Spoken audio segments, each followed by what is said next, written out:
So this one here.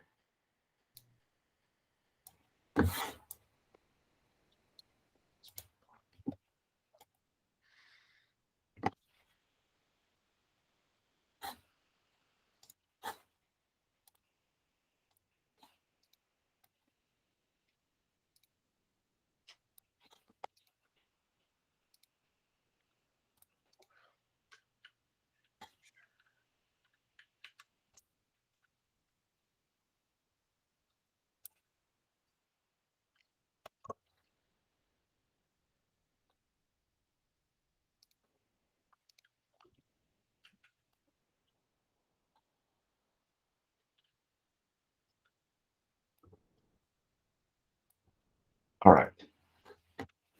Let me present a screen and we'll get this thing started.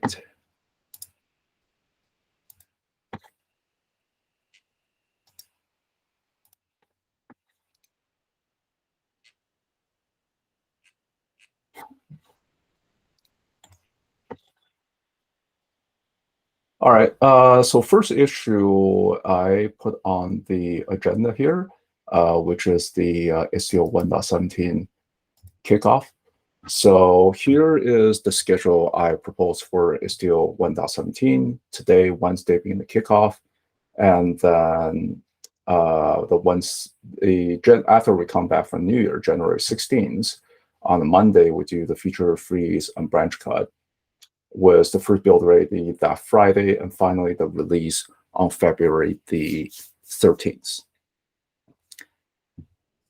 If anyone have any feedback or questions and so on, please raise it to me in the Slack channel.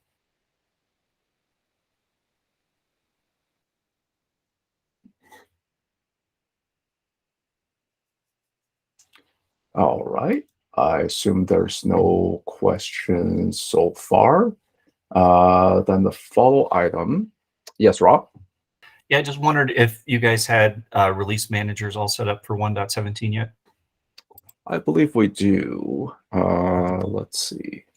Yeah, we do. We have, I'm going to butcher this name. I apologize in advance. Ziying Xiao. Yeah, we have Miriam. Who has Ziyang from Intel, Marion John from IBM, and Paul from Tetra. Okay. Just checking because I think I have somebody on my team that was interested in being a release manager. And Rob, your team is I'm with which Red company? Hat. Yeah. Sorry, say again? Red Hat. Ah. Let's see. Red Hat. Why don't we do this? Let's work offline and I can add the person into the rotation. Thanks, Francis. Okay. All right. And so, by the way, folks, apologize in advance. I need to step out at about 9:35 or so. And if I have to step out before this meeting ends, then someone else please take over. So this next issue here is Ziran. And is he on the call? I don't believe he is. I don't think he'll join. Probably he's in the Asian time zone. Ah, yes. And we don't have a Asian-friendly call for this anymore. Does anyone have contacts on this item? There is a long discussion on the bug, I believe, and about. So the feature is to customize what histograms we report in Istio, because right now I think the buckets are fixed. And there is a long discussion on where to put it. I mean, is it something we want to put in proxy config? And I'm objecting to this because we have telemetry API now, and there is no point to put stuff in proxy config. We also have discussion about using OpenTelemetry, which defines its own API. So it's still not clear where it should end up. And again, there is some red herring about Bootstrap versus, I mean, everything that would end up in Envoy Bootstrap forces APIs to use proxy config, which I think I'm explaining why it's not necessarily true and why it's better to put the APIs in the right place according to API design and then worry about how to generate bootstrap because we have at least 2 other ways to generate bootstrap except using the annotation. John, what is your take on this? Yeah, I agree with what you said. So Okay, so the conclusion here is we will not have this feature. We want to have this feature. Feature is useful. I mean, it's not a bad feature. The question is where to put it, and the discussion is between telemetry and take out. I mean, depending on what. Well, actually, no, there is no discussion. Telemetry is the answer clearly, but I don't know if we started a discussion about open telemetry because there are all kind of threads that mention open telemetry and also all kind of threads, especially in context of ambient, mentioning the cardinality problem where we generate too many metrics and we run out of memory. And open telemetry has some solutions for that, and there are some alternatives. And maybe next meeting we can discuss about what is the future of metrics in the ambient world, because for Istio we probably cannot make any backwardly compatible changes. So all we can do in the context of this PR is to find a place where it's convenient and we can implement it also in ambient and move on.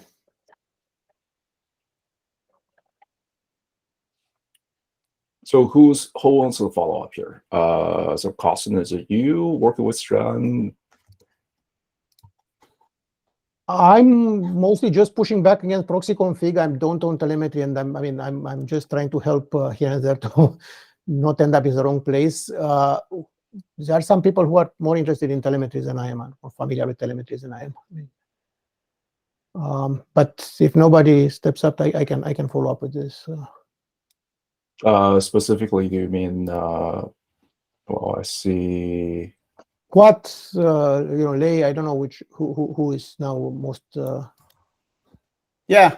I think me and Quad can work with Zirin on this PR. Yeah.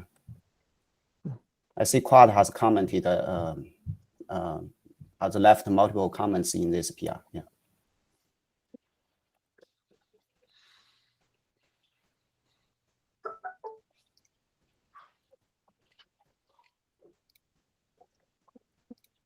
Okay. That's follow-up action. And maybe other comments that we everything related to telemetry we need to sync up with the next meeting on ambient, because we want to have a direction of what we are going to do with ambient, and then any changes made in Istio should be hopefully aligned and not go the opposite direction. Meaning, if we define it in telemetry and we want to support telemetry in ambient, probably we do. We need to make sure it's implementable and it makes sense. Hey, Lei, are you in the next meeting, the weekly ambient workgroup meeting? Let me check my calendar. I may have some conflict. Yeah, I have conflict meetings. But let me see. Maybe I can join the first half. I didn't mean today. I mean in future. I mean we need to discuss and have a okay. Yeah, I will join. Yeah. Well, I think so. Lei, is this a recurring conflict that you have? Because it sounds like in the future, at least until this issue resolved, we need someone from telemetry in the ambient meeting. Yeah, I will resolve the meeting conflicts, and yeah, I will attend the ambient meeting. Yeah, appreciate it. All right. Anything else on this issue before we move on? All right. If not, Marco, you're up. Yep. This proposal is basically about to update the remote jogs mode to 3 modes, but for backward compatibility 5 modes. So in short was in Istio there's a remote jogs, which when in a request authentication, when user configure the jogs UI, and based on the environment variable pilot job enable remote jobs. When it is enabled, Istio D will try to delegate it to Envoy to fetch the jobs UI. And the condition was if the UI is in cluster, when there is a Envoy cluster entry, and when the UI is external, it will fall back to Istio D fetching it. So it's kind of like a hybrid mode. So this proposal is to have 3 modes. That the first one is Istio D, always Istio D fetching it. The second one is hybrid, Istio D fetching external and Envoy fetching in cluster. And the third one is fully Envoy, and so dedicated Envoy to fetch both in cluster and external. And the approach is to we have a service entry that can register external endpoints. So we can utilize that to register a cluster entry for Istio in cluster mesh. So basically utilize that. And the changes is the first is change the environment variable to have 5 enum types, Istio D or force, hybrid of true or Envoy. And there might be some other changes that not catched right now. I'll keep updating this doc for those changes. Any questions? I have a question. So the motivation, what's the motivation behind these modes? Yeah, good question. So, so it's basically for when the control plane is remote, and if there's any network restrictions or requirements on the remote control plane, that remote control plane always not able to fetch other endpoints. So it wants to it can have the flexibility to delegate it, always use that data plane to fetch it. So the motivation is most network connectivity. I think so. I think yes, that would be a major consideration. And also when delegate to data plane, it can have some tracing that's the right one. from the Envoy side. Okay, the job authentication is done at the data Yes, plane, right? correct. In this proposal. Yeah, so now it's Authentication. reduced to 7. Yes, so the request authence user specified API. Yeah, And then if we always delegate to Envoy, it will always happen in the data. Okay, so in the workflow, so the Envoy will, I guess, first get the key from the, if the control plane fetches the jot key, then the data plane first get the public key from the control plane and use it to authenticate the jot. Is that the flow or? That is the one Istio D fetching it. Yeah, I mean, so if we, so if fully Envoy, if we delegate to Envoy, we'll configure Envoy to fetch it. If you get the wrong word or hit the bomb, then the game ends. One small suggestion is to replace Envoy with data plane, or because you may have other gateways that are not necessarily Envoy. So waiting on. I see. But I think the important thing that is to emphasize is that Istio D itself may run in a managed environment, may run in a different cluster, may run. So it's not. We should default or recommend that people always use data plane, because Istio D itself may not have the same access, or may not be able to see the exact same thing, and in some cases the request may go to an egress gateway.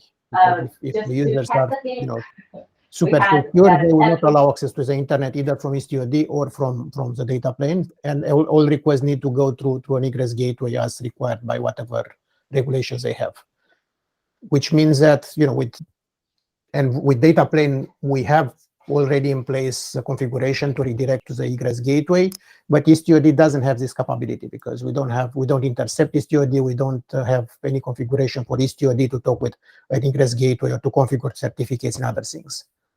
So effectively, this changes just getting the JOT tokens reliable in secure environments that require, specific hops to go through the internet.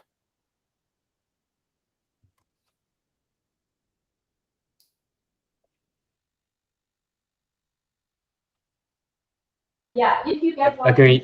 So are you suggesting change default to Envoy? We cannot change defaults. It's a backwardly compatible change. We can change the Yeah. recommendation in the documentation. We can send back best practices, and again, when we move to ambient, we can change the default as well, because then we can make some backwardly compatible changes. Sounds good. Okay, so Okay. the tool from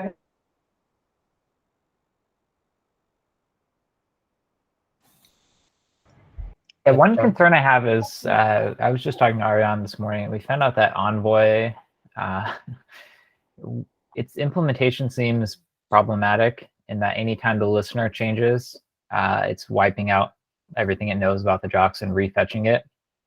We change listeners quite often, and then we have the same JOCs filter on every listener. And there's a lot of listeners. I feel like we're just going to be like hammering the JOC server, which is not just a risk of like elevated QPS, but it's an availability risk. If every time we change the listener, we have to have the JOC server up. Like that means that if there's any downtime from the JOC server at any time, we're pretty much screwed.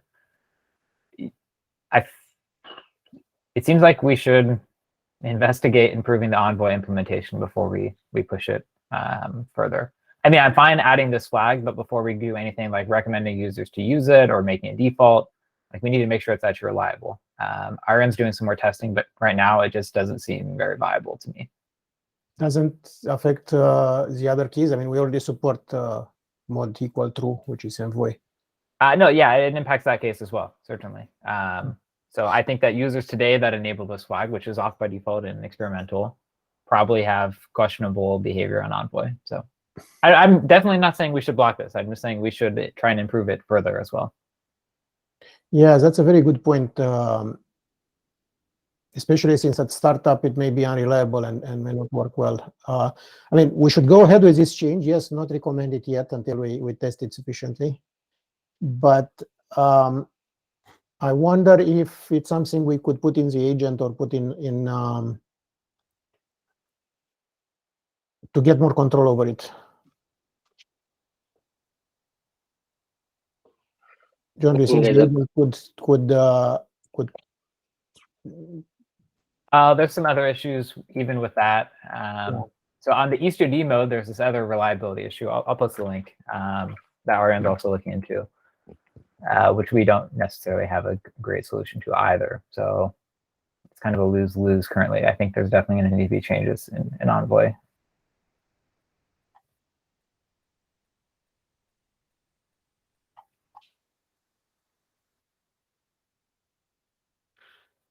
So one suggestion, I just confirm one thing. So for the Envoy, the JOCs cache, it is tied to all the listeners. And if we make the LDS push again, it will build the cache again. So we cannot leverage that. The minimal thing we can do is we can probably make the JOCs cache global on the Envoy side.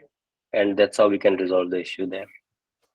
Ariane, if I had 10 listeners and each one has 2 JOCs URLs, when I send a push, it will do 20 requests. Yes. And then I do another push and it will send another 20 requests. Yes. Yes. Okay. Yeah, that's very not great. So I mean, most people probably use this at Ingress. At Ingress, you usually have 2 listeners, so it's not terrible. But if you use it on a sidecar, we can have. Actually, do we apply? We apply it on inbound sidecar, right? Yes. Okay, so you don't. You usually have like 10 filter chains, so that's still pretty bad. Okay. But still, like the minimal one work we can do is we can probably try to make the Envoy JOCs cache global for the proxy. Yeah. And with that, we can resolve this, right? Yeah, yeah, or we could do the ECDS thing, or both, or something in between. I don't know, Okay. whatever ends up working. Cool. So one random thought here. JWKS is basically a root of trust. It's equivalent with the root CA that we use for authentication. Normally, what we do for the root CA, because it's such important and it doesn't change very often, we have the controller that populates the Istio config map, which is patched, and you know we have that config map that we automatically mount on each pod. Technically, one option that exists, which is a bit outside of our problem, but someone could do, is to have a controller independent of Istio, or just their own controller, that it's populating this GWKS and whatever other root CAs and similar certificates that are used for authentication into the config map, which is possible, to patch them and add this. That will require a bit of extra code. We can, provide an example or something, but would solve most of the problems, because then, we'll have a static file which is absolutely reliable. Startup of listeners is not a problem. We don't have to add any complexity in Envoy, or to deal with Envoy fetching stuff, because it will be from a file. The downside is, again, that for people who need to change this JWKS very often, they will need to have a controller that populates the map.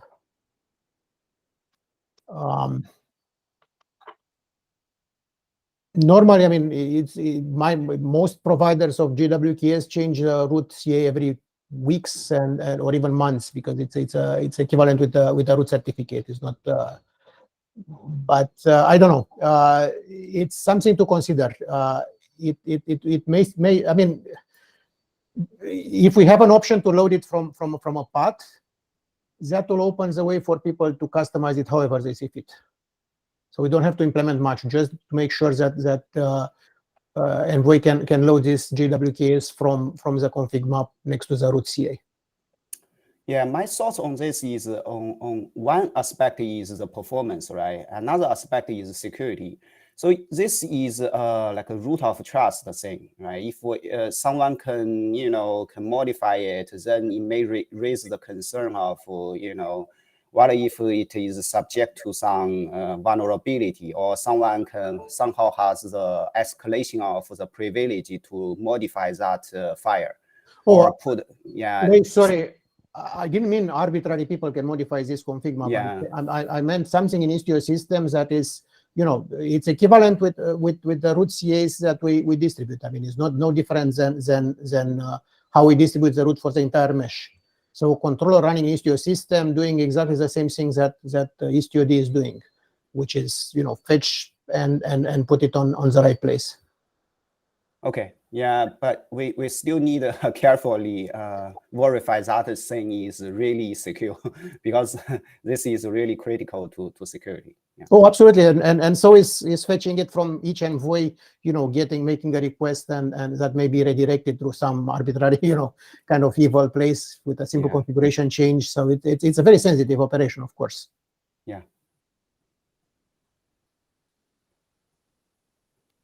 Actually, you raise a very good point. I mean, if service entry is used to configure, and if we give users in that namespace ability to control it, well, probably they already have access to the namespace, so they can do whatever they want. But it's we need to be very careful with documenting that.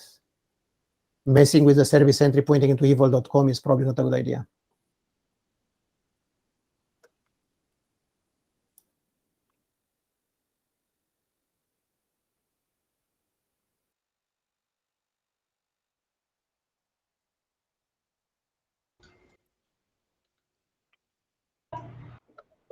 I try to catch those and update the doc.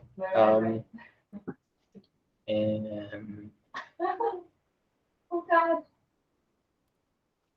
I think the takeaway is having more investigation on the performance and security perspective, and for changing to 3 modes, since that's That's a consensus on those. Yep. Thanks. All right.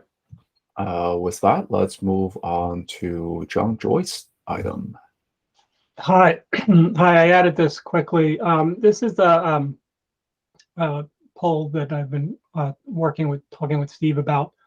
It deals with updating the remote cluster information. Basically, the primary use case for this would be that a cert gets updated on the remote clusters. The current implementation is pretty lazy. It basically deletes the cluster and then re-adds it, so it's not the best. But in looking through this and talking through it with Steve, it occurred to me that the primary reason this would be updated is that the certs related to the remote cluster are rotated in some way. So that got me around to thinking, well, what happens when the certs on the primary cluster or the local cluster get updated?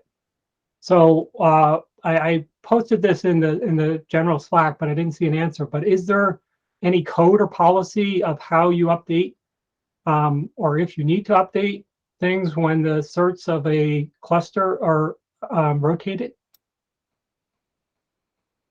I would imagine all the clients need to be updated in some way. So what happens to in the local cluster, because we probably want the same behavior for the remote clusters as the local cluster. So that's the essence of the question.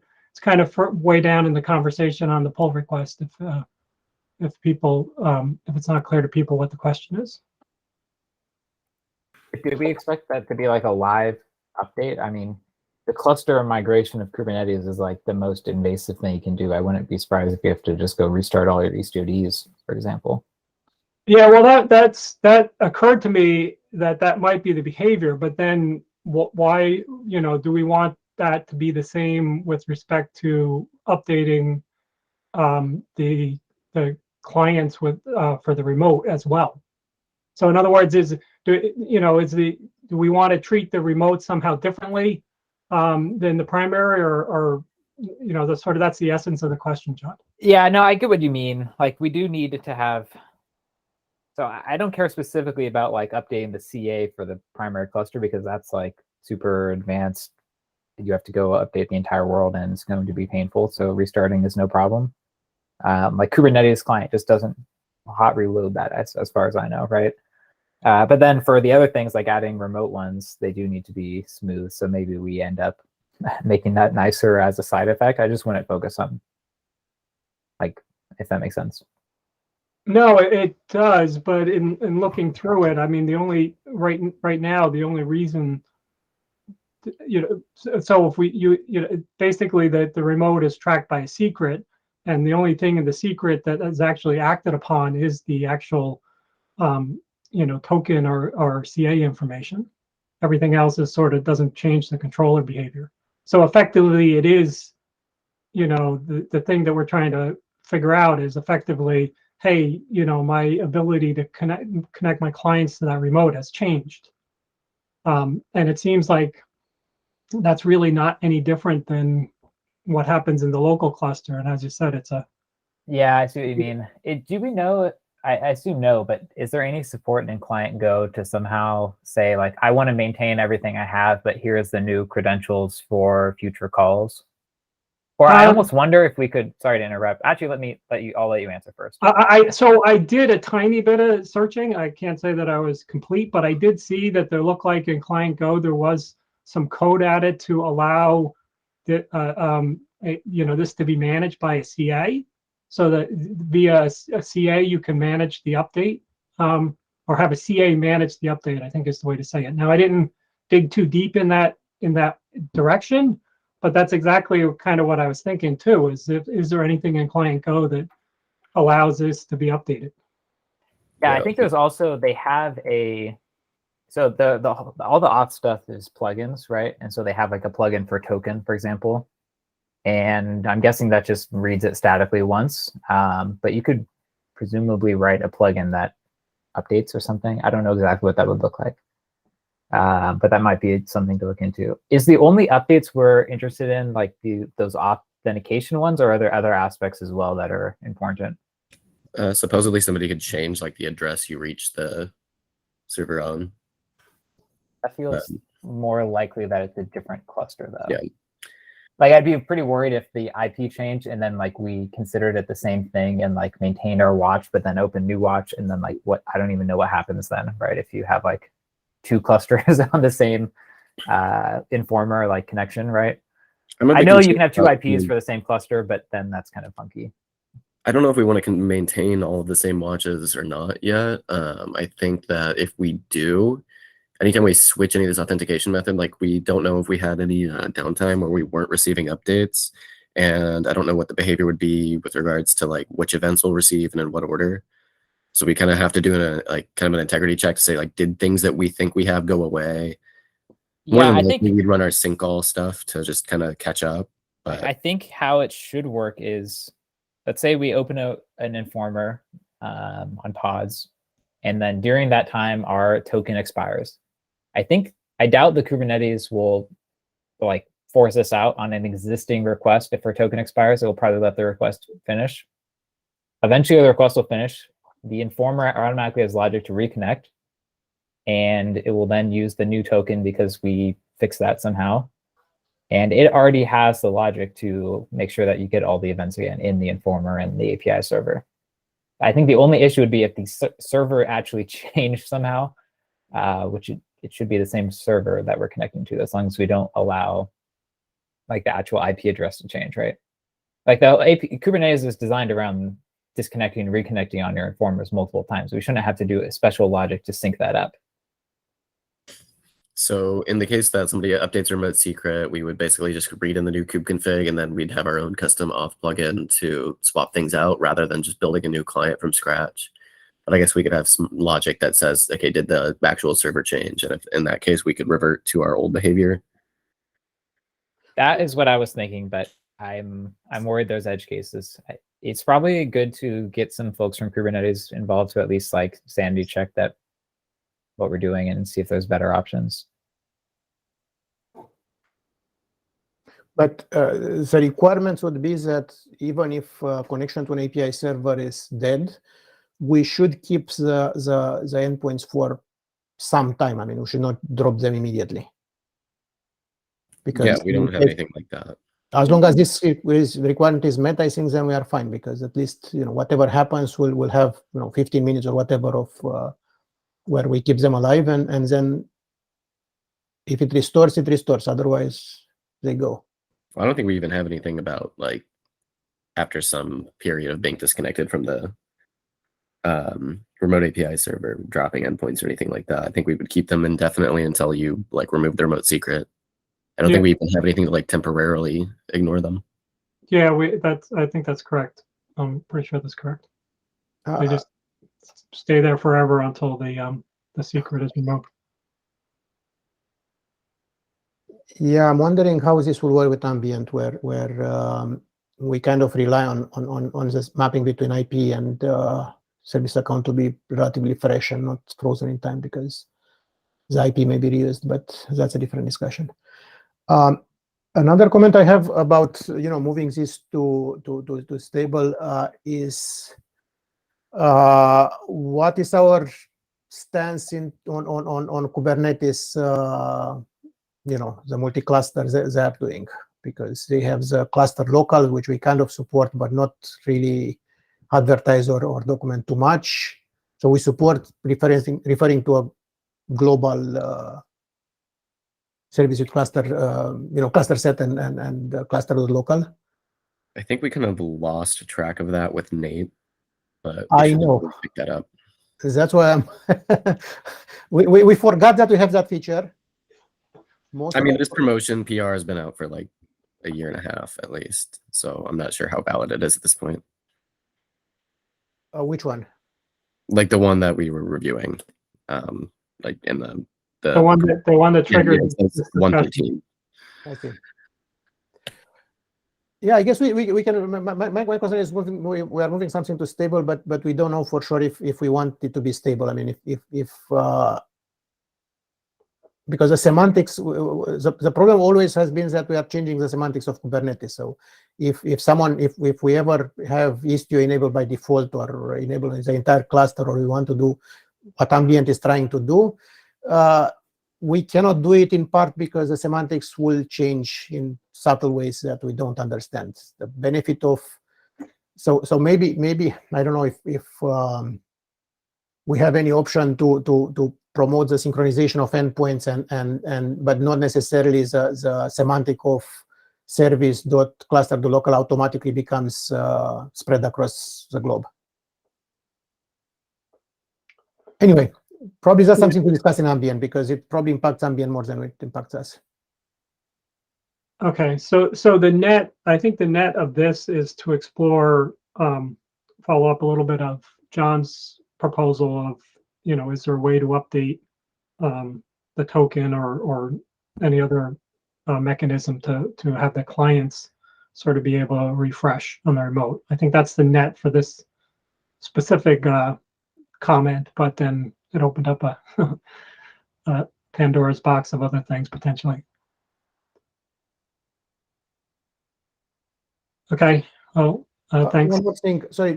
So when Nate moved, we also lost track of another thing. There was some effort for multi-cluster to provide finer-grained control over what is, automatically load balance across clusters, and having a way to control some services. Remember, we have in mesh config some settings that allow us to exclude some namespaces or exclude some services, and there was discussion to promote that as well, or to refine it a bit more.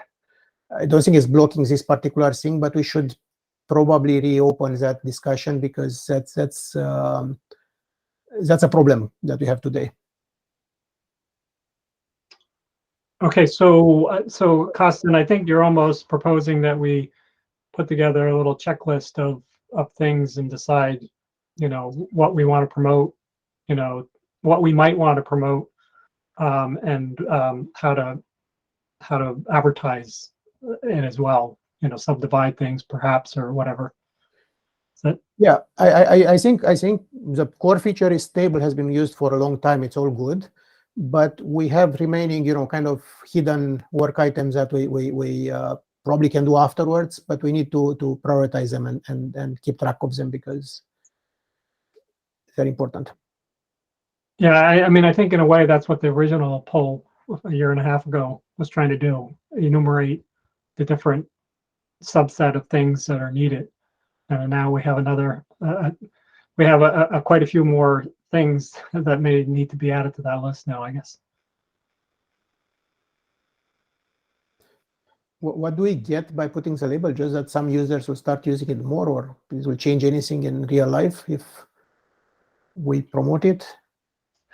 Well, I mean, I think that the original update logic was a little bit lazy. So that, I mean, if we look specifically to the core of the problem that I was talking with Stephen about, that implementation is lazy and we could be better.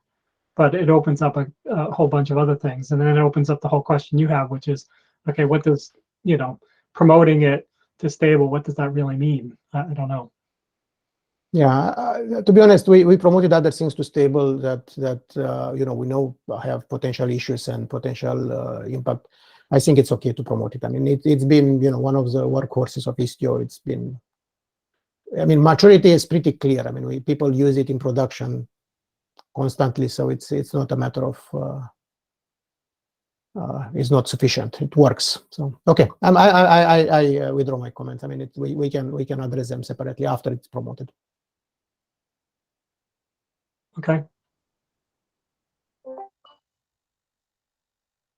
Well, I think that's all I had for my topic.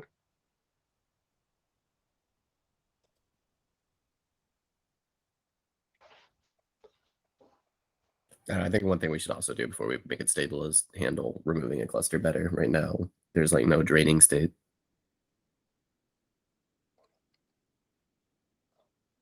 But I don't know if we necessarily need to talk through all the stable graduation stuff. I had that track somewhere else.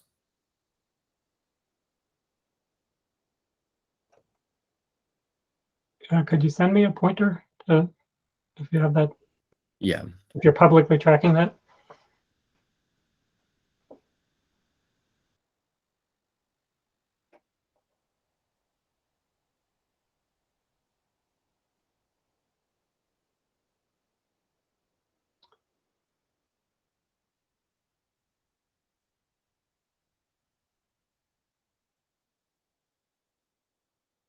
I guess we lost Francis, right? So do we lose our host?